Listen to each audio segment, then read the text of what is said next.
Good morning and welcome to Morning Movie News. Coverage for the next few days is going to be a little all over the place as I try to prioritize top news. For instance, over on Beyond the Trailer, the original channel, I've got 2 Comic-Con videos that just went up as well as my trailer review for 50 Shades of Grey. A lot to discuss there, but a lot to discuss today on Morning Movie News because for Comic-Con, it didn't get off to a great start for everyone. And there was actually quite a bit of news late last night which made a major, rocked the world, I guess you could say, in Legend of Korra circles. And I'm going to discuss that because we've been discussing here the idea of a Legend of Korra movie. And I've said I was really in favor of that, but it looks like not only is it unlikely we'll get a movie, but we might not even get Book 4, even though they've been working on it. Some very recent events as of late last night. We'll see what happens. They're supposed to clear it up during the Legend of Korra panel. They'll have some more details for us, but it's quite the bombshell. So what's going on? Well, I got an email from Ian, a BTT viewer, who alerted me to this because I've been watching Legend of Korra, but as you I'm sure you're aware, because I get a lot of comments about it, I haven't been reviewing the episodes. I just too much on my plate, and I really there is a think about the Inked discussion coming down the line, actually, because I do hear your requests, but I just haven't had time in my schedule to review the episodes for Korra accurately. I'll give you my thoughts on the season 3 so far in just a moment, but let's talk about this news. So I'm sure you might have heard it if you're a really big Legend of Korra fan, but let me just reiterate it for those of you who haven't. The ratings have been so low on the Legend of Korra Book 3 episodes. They've been airing 2 at a time on Friday nights. That Nickelodeon is pulling the rest of the season, except for one more episode this Friday, and they're going to air them online, digitally. And it looks like the show is going to move online. That's very troublesome, and anyone who's pirated Korra, thanks a lot, because I have to say when I was searching to confirm this news that Ian emailed me, one of the top searches is Legend of Korra episodes for free. So I think this is an excellent example of how piracy does have an effect on shows. And of course, Game of Thrones, I believe, is the most pirated show out there, right? But there's so many people watching it officially and paying the money they're supposed to that the show can withstand it. But Legend of Korra has a situation where that's not the case, and the views, the actual legitimate views, are so low. And this happens to comic books as well. Superbia, my own comic book, fell a little bit victim to this as well. Piracy for smaller titles and also shows like Legend of Korra, losing that viewership to piracy really does affect it. So you might be watching it for free, but if you need this to continue, you might want to think about that if you decide to pirate something illegally, because you're not showing that there's money to be made off of it, so you might not get any more. So watching something for free is a very short-term strategy. So the creators have said more to come. We're going to discuss this at Comic-Con, what's exactly going to happen. But I think there's some even larger questions that I don't think you're going to answer because they probably don't have their own answers yet. Now, Legend of Korra is a very well done animated show. It's very sophisticated and there's high quality there. But that's a high budget. There's a very high budget for this kind of a show. It's certainly not the level of a movie, but I'm sure it's an expensive show for Nickelodeon to make. Will they continue to spend that kind of money if this is going to be something that only exists online? My guess would be no. The only reason to continue with a property for Nickelodeon is if it makes them money. They're not a charity. They're not doing pro bono work to delight Korra fans worldwide. They're doing this to make money. And if Legend of Korra isn't a property for them that's successful, they're going to drop it. And that's actually the best thing that could happen to the Legend of Korra, because then maybe someone will pick it up who can pour money into it and promote it correctly. And as we're seeing with a lot of cult hit shows like Community, etc., Arrested Development, they're going to online platforms where they're like, this is going to be an online show? Great, that's what I do. That's my specialty. So if Netflix would maybe pick up The Legend of Korra, I could see that working out very well for them. Maybe something like Yahoo, which picked up, I believe, Community. And of course, The Legend of Korra shows, I believe, do quite well streaming on Netflix. So this might be something that would work perfectly for them. But again, it's an expensive show, and I think it's a cult fan base, and that obviously tends towards piracy. So I think it might be a question mark for anybody to go forward with it. So I think we're definitely getting the rest of this season, but will we get a book 4? I mean, I think it's greenlit even through book 5, I believe, but definitely book 4. And they say they've been planning, I guess, through book 5. But if something's online, even if they do move forward, will it be with the same budget and therefore the capacity that we've come to expect from the show? Now, I promised you my thoughts on season 3 so far. I I've been actually a little let down. I feel that this is kind of devolved into fan service. Zuko we saw only momentarily with no character development. He was riding a dragon and he had a cool voice. Oh, awesome. And then they're like, bye, Zuko. That was fun. And then when Toph showed up last week, I could barely recognize it as Toph. If they hadn't been like, she's blind and has Toph's hairstyle and we're calling her Toph, it's Toph. So I actually I thought that was very anticlimactic. And I think that the way the show is going in terms of being more nomadic and they're going on a journey to find out, all these airbenders is very reminiscent of the first three series, the first three books with the original cast. And I feel to some degree that this show has just never gotten beyond the fact that people want to find out primarily what happened to that original cast. And while I applaud them for wanting to have a female avatar, I think that's an experiment that just didn't work out. And they would have been much better off, and I think much more successful, if they had continued with the original cast just as older versions, if they'd aged them up. Although How to Train Your Dragon 2 isn't finding a lot of success in that arena either, with that strategy. So we'll see what happens, but I think this is very disturbing and sad news, and it shows that piracy continues to be a problem, and this might be, I think, one of the biggest, most profoundly felt effects of piracy that we've seen. So I'm curious to what you guys think. Who do you blame? Do you feel any remorse if you were a pirateur? And do you agree with me that maybe they shouldn't have gone with this new cast and they should have just stuck with the original cast members, just their older selves, if they wanted to age everybody up? They had great female characters anyway.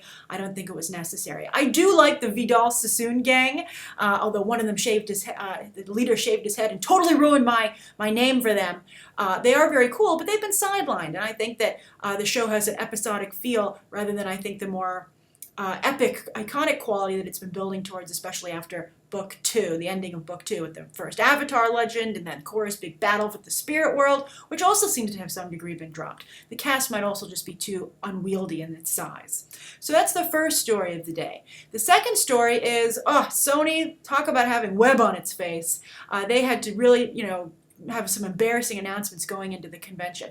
Also, their presentation isn't in Hall H. It's like in the Indigo Ballroom, and I think that's also very embarrassing. I'd be like, I'm Sony, give me a Hall H spot.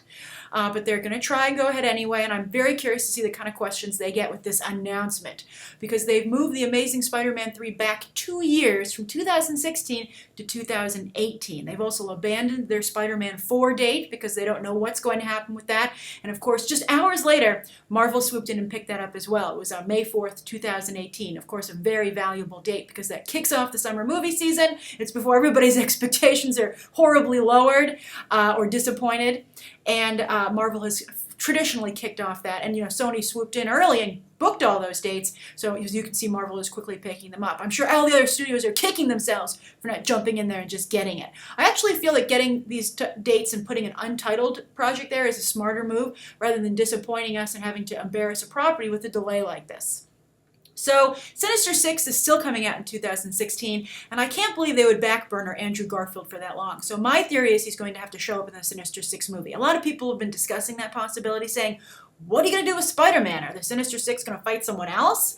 And I think that how can you bench Andrew Garfield for 4 years? It makes no sense. I think it's harmful to his career, and I think it's embarrassing to him as an actor. So I think they have to really make Sinister Six almost Amazing Spider-Man 2.5, which is in some ways a clever way to go with it, to move the whole story along, just like they do with the Marvel movies. Each solo flick still moves the larger story ahead for the group movies. So Sony clearly got very excited. They planned this whole Spider-Man Cinematic Universe, and I think they maybe got a little ahead of themselves. And hopefully Drew Goddard, who's taking over the Sinister Six movie, he is still, I believe, involved as an executive producer over on the Netflix Marvel Daredevil show, but he's really, hunkering down on that, and I hope he can get this thing back on track. I'm curious. I had some problems with some of the villains, but I really liked Dane DeHaan, and I'd be curious to see if Sinister Six could explore that relationship between Harry Osborn and Peter Parker a little bit more. Maybe that is what the franchise needs. Very crazy stuff going on, by the way, in the Spider-Man comic, too, and it makes me wonder if this new Silk character is going to show up as well. I don't even know how I feel about Silk. I feel like she's like, I don't know, like a Spider-Man super hooker or something. It was weird. I just was like, what's going on? But I like Dan Slott. I have tremendous faith in him. So we're mixing a little comic book stuff in because it's Comic-Con. So Spider-Man 3 moved to 2018. Sinister Six still set. Marvel jumping in there and taking it. So that's the second story of the day. I'm curious how you feel. See it coming, writing on the wall, web crawler on the wall, or do you think this is really an embarrassing situation and you're surprised, you're caught off guard because you thought everything was great? All right, so the third story is another moving of a release date, and this was for Pirates of the Caribbean. Very aggressive on Disney's behalf. They wanted to set it for 2016. They didn't have, I believe, a specific date, but they're like, you know what? Let's be realistic. We're not ready. Also, we have so many Marvel movies coming out in 2016. So who are they kidding? They have so many Marvel movies coming out every single year. But so far, Disney's publicity team has been up to the task of getting each one in the spotlight. So Pirates of the Caribbean has been pushed back to July 7th, 2017. I have very high hopes for this. I liked Johnny Depp in the role. I thought the last Pirates of the Caribbean was just as good as the first. I thought two I really disliked, 3 I kind of liked, and 4 I liked a lot. I really liked Penelope Cruz. And maybe, since this is so long from now, Penelope Cruz will be available again. I think I would like to see her return. I'm also very excited they signed the Kon-Tiki directors to the project.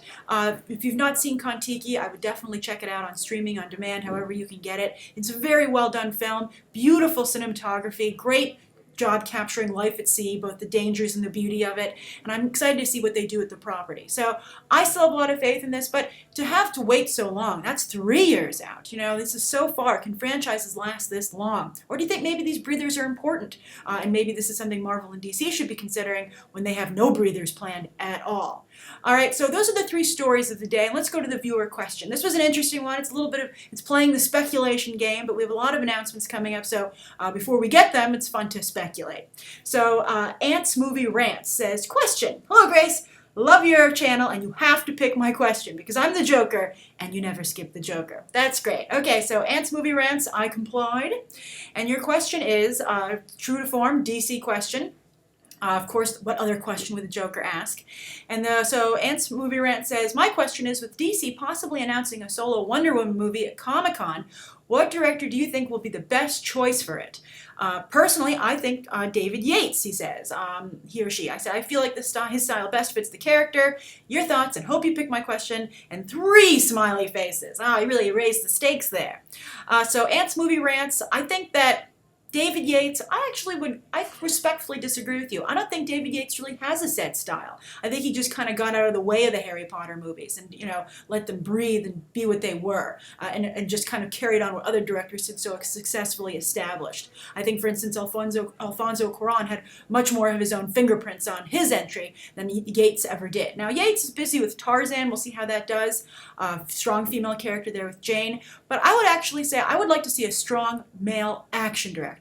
Now, some people might say, oh, how about a female director? But let's not turn Wonder Woman into its own feminist rant. You know, the movie, feminism, the movie. Nobody wants to watch that, and I think that's a real danger for Wonder Woman that she has to really avoid and worry about, and should be on their radar. They should put a big Post-it on everything they have in front of them and on their computers, on the set, that says, are we being too feminist? And always check that to remind themselves, because I think that's a horrible problem for Wonder Woman. And also, I don't want to see Wonder Woman the ambassador or Wonder Woman, let's talk it out. I want to see Wonder Woman the warrior, who has amazing action sequences because she has a great power set. I want to see her fly. I basically want to see Feora with the tiara. So I really kind of say that Zack Snyder, if he could really tone down some of his misogynistic tendencies, I would actually love to see him on this. But of course he's too busy making the other main films, and so I don't think he could take over a Wonder Woman film. But I think it needs to be a strong male director, not an indie person brought up, let's not have anybody cut their teeth on Wonder Woman. Wonder Woman needs somebody who knows how to handle special effects and deliver an action sequence, because there are so many other moving variables and untested elements to this kind of a movie. Female action hero, having to be a draw for her own film. Maybe she'll get lucky and Black Widow will jump in there and pave the way for her. But, again, I think even Black Widow, there are a lot of pitfalls, potential hazards in the path to a successful female solo action comic book movie. And Wonder Woman has a shot, but I think you just need to make sure there's enough testosterone there. And also, I would really like to see, on a side note, a very strong Steve Trevor. Very strong Steve Trevor.